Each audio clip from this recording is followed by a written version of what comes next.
Wanita tua itu sedang mengintip anak laki-laki itu. Tiba-tiba sebungkus coklat jatuh dari langit.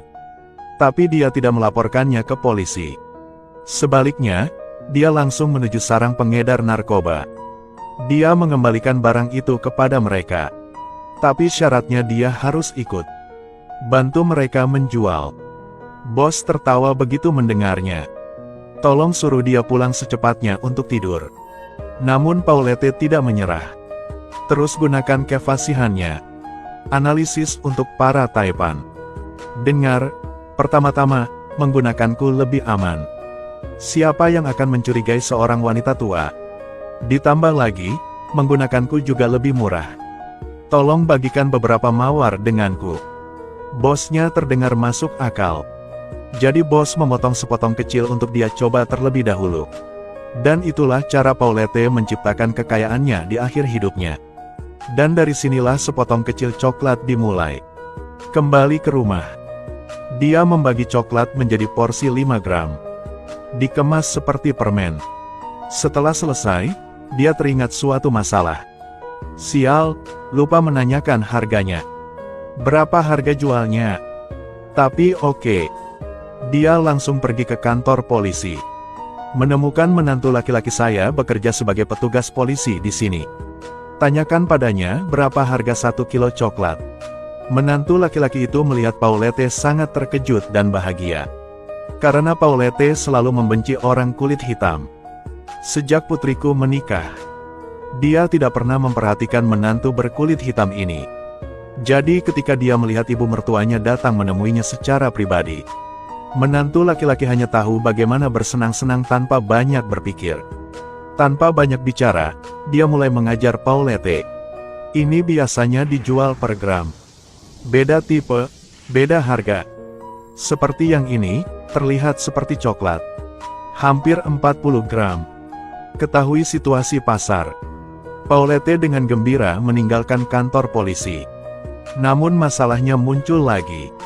Kemana harus pergi untuk mencari pelanggan? Jadi dia pergi mencari preman kecil itu lagi. Anggaplah Anda ingin membeli sesuatu. Cari tahu tempat berbelanja. Terakhir, dia tak lupa mengucapkan terima kasih kepada masyarakat. Tapi ketika dia sampai di sana, dia mengetahuinya. Semua orang mencari seseorang yang mereka kenal untuk membeli sesuatu. Tidak ada yang memperhatikannya sama sekali. Karena tidak ada pilihan lain, Paulette hanya bisa ikut perang harga. Dijual dengan diskon 10%. Akhirnya ada seorang pria gendut yang mau membelinya. Tidak hanya itu. Pria gendut itu juga memperkenalkannya kepada banyak pelanggan. Orang-orang melihatnya sebagai orang tua. Seharusnya lebih bisa dipercaya daripada preman jalanan. Selain itu, harganya rendah. Sangat cepat. Barang Paulette sudah habis terjual. Bahkan bosnya pun terkejut. Wanita tua itu luar biasa. Tanpa diduga, dia adalah seorang sales jenius. Jadi dia marah dan memberinya bagian keuntungannya. Setelah itu, dia pun langsung mengeluarkan barang seberat 2 pon. Berikan padanya untuk dijual. Lihatlah uang di tangan. Paulette sama bahagianya dengan seorang anak kecil. Namun begitu dia meninggalkan rumah, dia mendapat masalah. Seekor anjing peliharaan mencium bau coklat di tasnya. Anjing peliharaan mengejarnya sepanjang jalan. Seekor anjing peliharaan yang ganas mengejar seorang wanita tua. Jelas sekali tasnya berisi barang terlarang. Paulette ingin menghindari anjing peliharaannya. Segera berbalik dan menendangnya sekali. Akibatnya, anjing peliharaan itu melompat dan mendorong Paulette hingga terjatuh. Untungnya, menantu polisi Paulette muncul tepat waktu. Bantu dia melarikan diri dari bahaya. Selanjutnya, menantu laki-lakinya membawanya pulang. Saya masih ingin membantunya membawa tasnya. Menantu laki-laki mengambilnya. Tas ini lumayan berat ya. Apa isinya? Obat. Cerita ini sangat lucu. Kenapa kamu tidak menyadari kalau aku sangat lucu sebelumnya? Tanpa diduga, Paulette menggunakan trik ini. Sebaliknya, menghindari kecurigaan sang menantu. Setelah sampai di rumah dengan lancar, dia menutup pintu dan menyuruh para tamu pergi. Selanjutnya, dia mulai bekerja. Pertama, taruh pisau di atas api agar panas. Kemudian, bagi coklat menjadi potongan kecil seberat 5 gram. Kemudian, ambil tas Anda dan pergilah ke pasar pagi dengan percaya diri. Bertemu orang adalah pemasaran. Tuan Afghanistan, kemarilah, ada narkoba. Apakah ini produk yang bagus? Benar. Baiklah. Berpengalaman sejak pertama kali. Kali ini, pekerjaannya jelas jauh lebih mahir.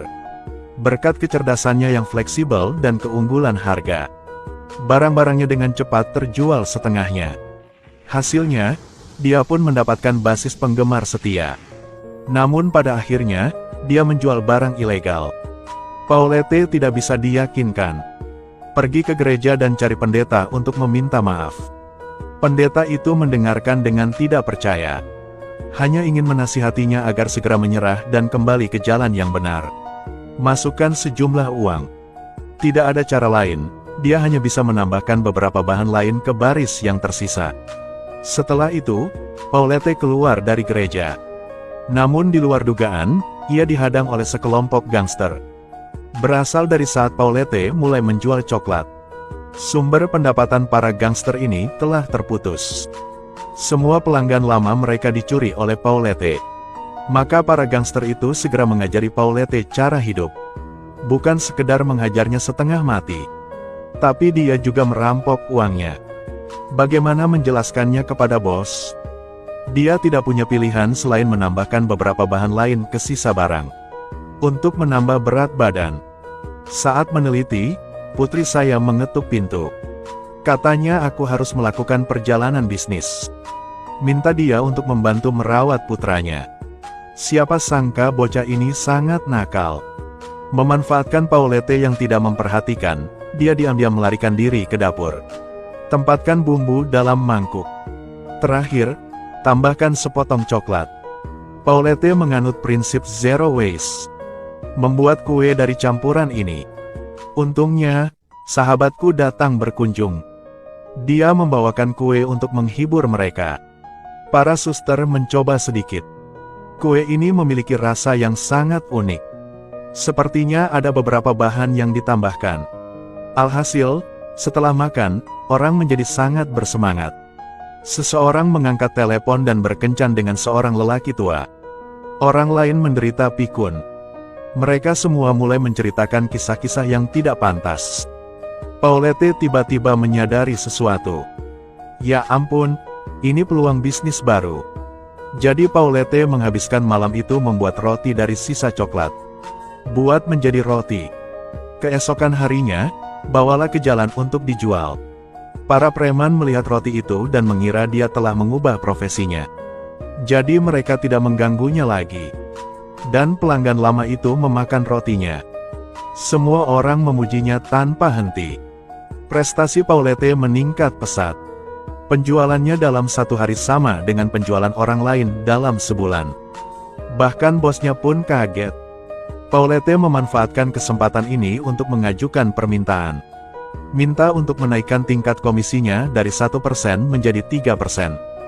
Jika tidak, aku tidak akan melakukannya. Sang Taipan hanya bisa setuju. Siapa bilang dia penjual nomor 1? Selanjutnya, bisnis Paulette berkembang. Anda bahkan tidak perlu keluar rumah lagi untuk berjualan.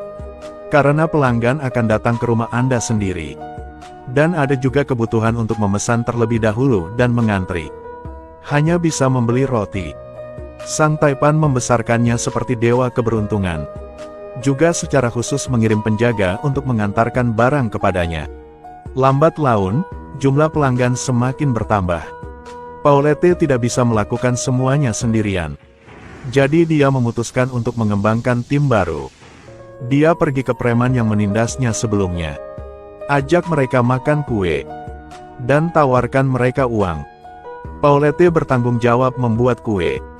Mereka bertanggung jawab untuk menemukan pelanggan. Mungkin memberi mereka komisi 15%. Para preman mendengar hal yang bagus. Segera menerima Paulette sebagai kakak perempuan. Selanjutnya, Paulette pun menemukan sahabatnya. Biarkan mereka membantu membuat kuenya. Jadi, hasil kue meningkat berkali-kali lipat. Tidak lama kemudian, Paulette memonopoli pasar sepenuhnya. Pasar coklat. Semua pengedar narkoba adalah kaki tangannya. Namun pohon besar menghasilkan buah yang banyak. Suatu hari, seorang pria berpakaian hitam tiba-tiba mengetuk pintu. Katakanlah bos mereka ingin bertemu Paulette. Wanita berusia 70 tahun itu tiba-tiba menjadi kaya raya berkat berjualan kue. Keuntungan 1 paket per bulan. Karena ini bukan kue biasa. Di dalamnya ada coklat yang membuat ketagihan. Penjualan luar biasa, Paulette. Dengan sangat cepat hal itu membuat gelisah Raja Narkoba sebenarnya di baliknya. Dia sangat mengagumi kemampuan Paulette. Memutuskan untuk membiarkan dia mengambil tempat Raja Obat Bius. Setelah selesai berbicara, dia mengusir bosnya keluar dari mobil. Bosnya berkata dia ingin melakukan bisnis yang lebih besar. Harus mengembangkan pelanggan baru.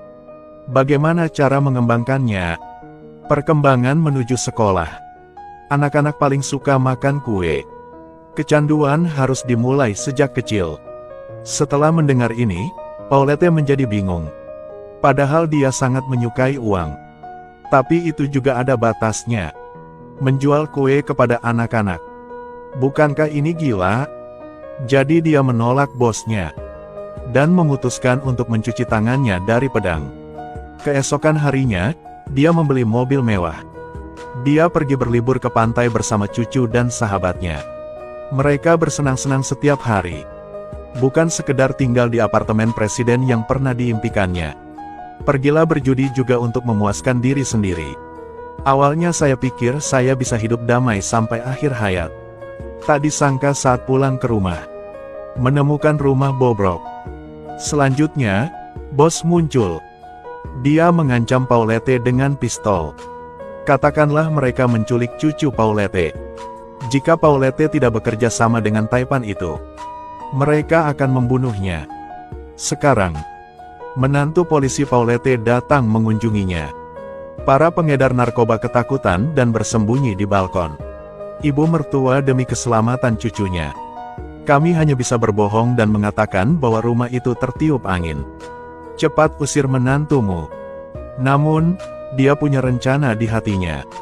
Malam itu, dia menelepon teman dekatnya. Sambil memegang AK, dia bergegas ke sarang pengedar narkoba. Dia mengancam sang Taipan untuk melepaskan cucunya. Bagaimanapun, dia sudah tua. Juga tidak takut mati. Tidak apa-apa jika seluruh kelompok mati bersama. Taipan itu terintimidasi oleh ketegasannya. Cepat lepaskan cucunya. Saya tidak menyangka hal itu terjadi ketika saya bersiap untuk mundur. Tangan sahabatnya bergetar. Tekan tombol putar musik di AK. Para pengedar narkoba baru mengetahuinya. Ternyata dia membawa pistol mainan. Mereka segera mengikatnya. Tepat setelah itu, mereka mencoba membunuhnya. Dalam keadaan darurat, polisi mendobrak pintu kaca dan bergegas masuk. Ternyata, menantu laki-laki itu sudah lama menyadari ada yang tidak beres.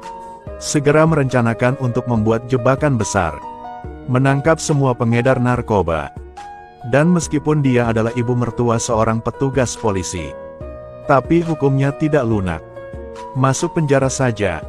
Setelah itu, wanita tua tersebut dibebaskan dari penjara. Buka toko roti sungguhan. Bisnis masih sangat dinamis. Baru saja di kue. Tidak ada lagi bahan beracun seperti sebelumnya.